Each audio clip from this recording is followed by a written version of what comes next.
guys, இன்னைக்கு நம்ம பண்ண போறது ஸ்டிக்கி நோட். அதுக்கு தேவையான பொருட்கள் இந்த ரெட் கலர் ஷீட், அப்புறம் ஒரு ஃபெவி ஸ்டிக். நம்ம முதல்ல இந்த மாதிரி பேப்பரை ரெட் கலர் பேப்பர் எடுத்துக்கணும். இப்போ நம்ம ஸ்டிக்கி நோட் செய்கிறதுக்கு தேவையானது இந்த பேப்பர். உங்களுக்கு எவ்வளோ பேப்பர் வேணுமோ அவ்வளோ பேப்பர் கட் பண்ணிக்கோங்க. நான் 7 பேப்பர் கட் பண்ணியிருக்கேன். உங்களுக்கு 10, 9 இந்த மாதிரி உங்களுக்கு எவ்வளோ பேப்பர் வேணுமோ அவ்வளோ பேப்பர் கட் பண்ணிக்கலாம். ஓகே, நான் ஏற்கனவே எல்லாத்தையும் வச்சு கட் பண்ணிட்டேன். அதனால் இப்போ நான் அரேஞ்ச் மட்டும் பண்ணிட்டா போதும். நான் அரேஞ்ச் பண்ணிவிட்டு காட்டுறேன் உங்களுக்கு. இப்போ அரேஞ்ச் பண்ணிவிட்டு இதை நம்ம ஃபெவி ஸ்டிக்கால் இப்போ ஒட்டுனா போதும். ஃபஸ்ட்டு நம்ம ஒவ்வொன்றா இப்போ எடுத்துக்கணும். வெயிட் பண்ணுங்கள். இப்போ நம்ம கம்மை எடுத்துகிட்டு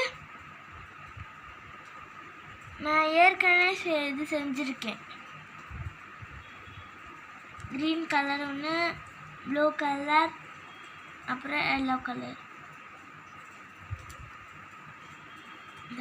green colour, blue colour, yellow கலரோட லாஸ்ட்டாக கட்டுறேன் இந்த வீடியோ எண்டில். இப்போ நம்ம இப்படி ஒட்டிட்டோமா, இப்போ நம்ம இதை அப்படியே ஒட்டிடுவோம்.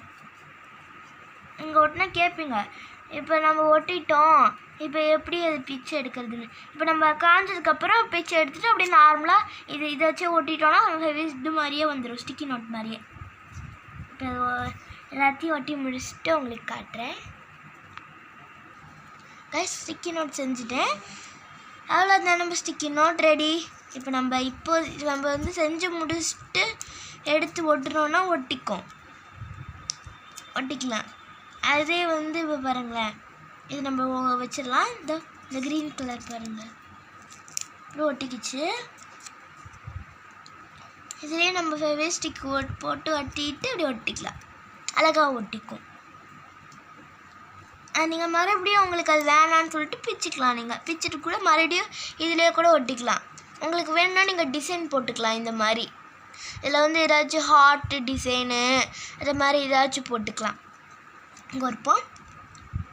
அப்புறம் நான் எல்லா கலர் ஸ்டிக்கி நோட் காட்டுறேன்னு அது கட்டிடுறேன். மறக்காமல் மூடிடுங்க கம்மு. இதுதான் நான் செஞ்சது. நான் என்ன டைமில் செஞ்சேன்னா, நீங்கள் கேள்விப்பட்டிருப்பீங்க, நீங்கள் ஸ்டூடெண்ட்டாக இருந்தீங்கன்னா, ரூபி, எம்ப்ரல், ஆம்பர், சஃபயர் அந்த டீமில் தான் நான் செஞ்சுருந்தேன்.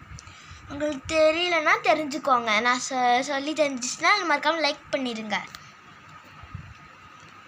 இல்லைன்னா நீங்கள் உங்களுக்கு தெரியலன்னா தெரிஞ்சுக்கோங்க. தெரிஞ்சிச்சுன்னா நீங்கள் கமெண்ட் பண்ணுங்கள் மறக்காமல். Bye guys.